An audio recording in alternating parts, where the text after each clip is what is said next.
Good morning plus two class. बेटे third जो है कोलिगेटिव प्रॉपर्टी करते हैं। तो आपका टॉपिक क्या चला हुआ है? Colligative properties. तो बेटे आज जो है दोनों जो है छोटी जो प्रॉपर्टीज़ हैं, तो इसलिए जो है छोटी प्रॉपर्टीज़ आज हम करेंगे। तो छोटी प्रॉपर्टीज़ मतलब क्या है कि डेरिवेशन छोटा है और छोटी है भी नहीं, मतलब है तो उतना ही, लेकिन उसमें क्या है कि आपको जो कंसेप्ट है ना वो पहले वाली दो कोलिगेटिव प्रॉपर्टीज़ के अंदर क्लियर हो चुका है, तो यहाँ से आसानी से हो जाएगा।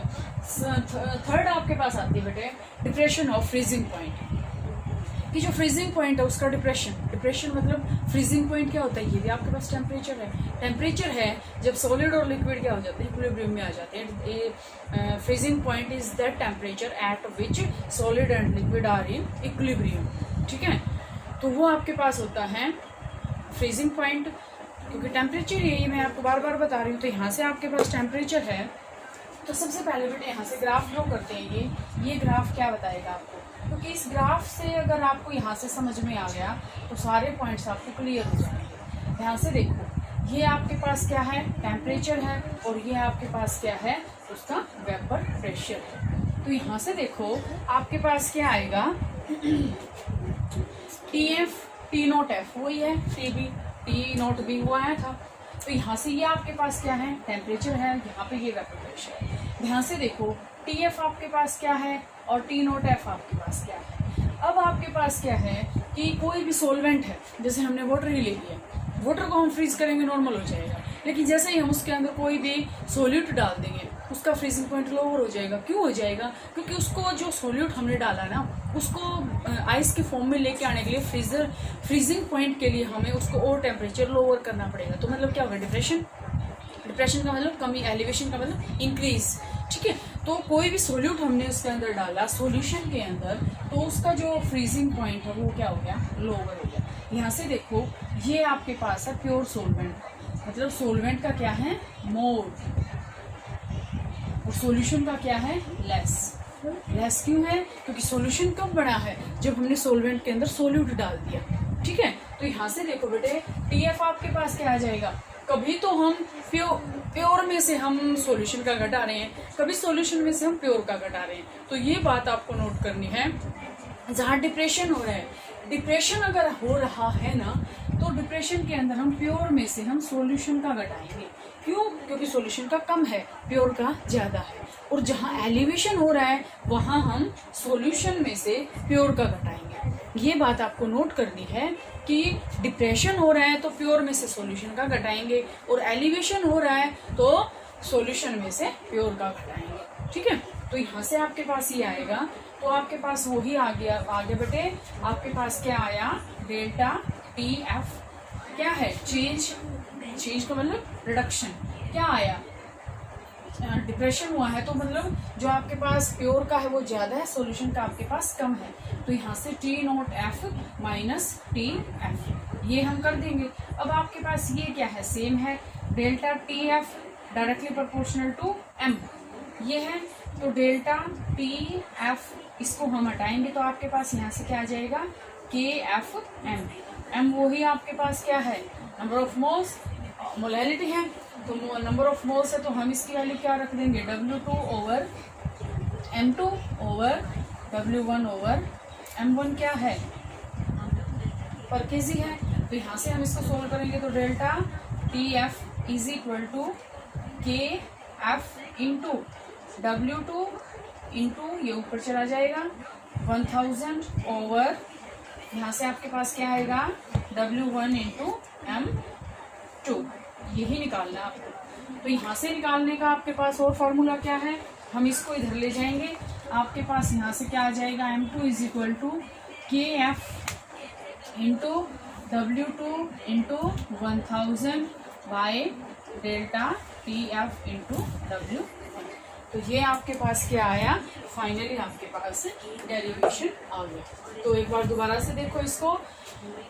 डिप्रेशन इन फ्रीजिंग पॉइंट क्या होता है? When we add any solute to the pure solvent then the freezing point lower then it lowers the freezing point of the solution. तो यहाँ से फ्रीजिंग पॉइंट क्या हो जाएगा, लोअर हो जाएगा। ये ग्राफ भी आप लोड करेंगे अगर आपके पास डेरिवेशन आ जाता है। अदरवाइज तो आपके पास इसमें क्या आते हैं, न्यूमेरिकल्स आते हैं। तो ये भी आप इसको करोगे। और इसमें क्या है, ये आपको ड्रॉ करने के बाद आपके पास ये आपको निकालना है, मेन है काम इसका, डेल्टा TF। डिप्रेशन आ रहा है तो हम क्या करेंगे, प्योर में से सॉल्यूशन का घटाएंगे, T0F माइनस TF, सारी वैल्यूज आ गई। अब वही है delta TF directly proportional to M, यहाँ से डेल्टा TF इसको हटाएंगे, आपके पास क्या आ जाएगा, KFM, M की वैल्यू क्या आ जाएगी, ठीक है, मोलैरिटी, सॉरी मोलैलिटी, यहाँ से आपके पास जो है ये आ जाएगा। तो M2 की वैल्यू यहाँ से आपके पास आ जाएगी। सेकेंड आपके जो लास्ट कोलिगेटिव प्रॉपर्टी आती है बेटे, वो आपके पास आती है ऑस्मोटिक प्रेशर। सबसे पहले बायो वाले स्टूडेंट्स को आसानी से पता होगा what do you mean by osmosis. Osmosis आपके पास क्या होता है, डिफ्यूजन और ऑस्मोसिस दो प्रोसेस होते हैं। Diffusion, in diffusion there is no need of semi permeable membrane, but in osmosis there is the need of the semi permeable membrane. In osmosis if semi permeable membrane is not present then the process cannot be occur। समझ में आया कि diffusion के अंदर semi permeable membrane की कोई ज़रूरत नहीं होती, लेकिन जो ऑस्मोसिस होता है उसके अंदर सेमी परमेबल मेम्ब्रेन की जो है बहुत ही ज़्यादा ज़रूरत होती है। क्यों होती है, यहाँ से देखो, सेमी परमेबल मेम्ब्रेन क्या होती है, which allow the passage of only solvent molecule through it's membrane, ठीक है, मतलब वो मेम्ब्रेन जो अपने पास अपने अंदर से सिर्फ सोलवेंट मॉलिक्यूल को ही पास होने देती है, और सोलवेंट का ही पैसेज हमें करना है। तो ये आपके पास क्या होता है, सोलवेंट मॉलिक्यूल का पैसेज होता है। तो यहाँ से हम ऑस्मोसिस की डेफिनेशन मैंने बता दी। अब आपके पास आता है ऑस्मोटिक प्रेशर। इस ऑस्मोसिस को रोकने के लिए जो प्रेशर अप्लाई करते हैं उसको बोलते हैं osmosis. Osmotic pressure means the pressure applied to stop the process of osmosis. तो यहाँ से आपके पास आएगा बेटे, यहाँ से आपके पास क्या आएगा, यहाँ से मैं आपको ये बताऊं,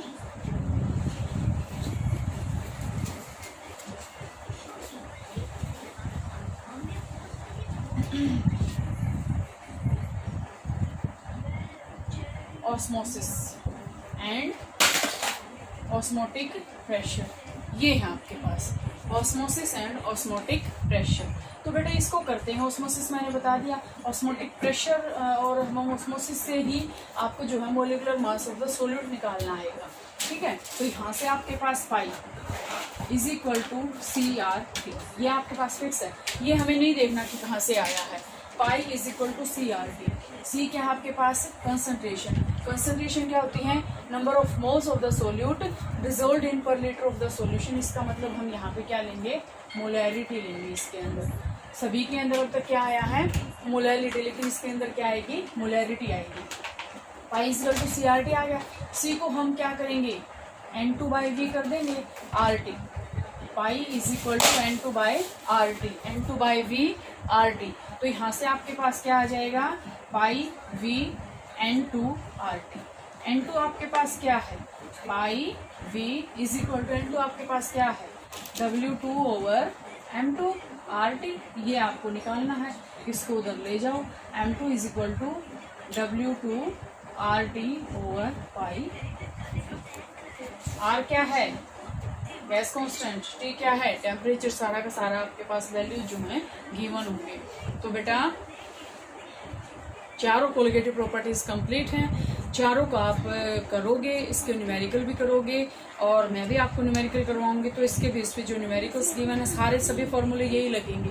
आपको प्योर सोलवेंट सॉल्यूशन ये ध्यान रखना है, और सोल्यूट का मास गिवन है, मोलर मास निकाल जाए तो निकाल लोगे सोल्यूट, क्योंकि आपके पास गिवन होगा। अब एथेनॉल दे दें आपको, ठीक है, तो एथेनॉल निकालोगे, शुगर दे दे, शुगर का भी मोलर मास निकाल लोगे, नो प्रॉब्लम। तो यहाँ तक आप इसको करोगे। Thank you.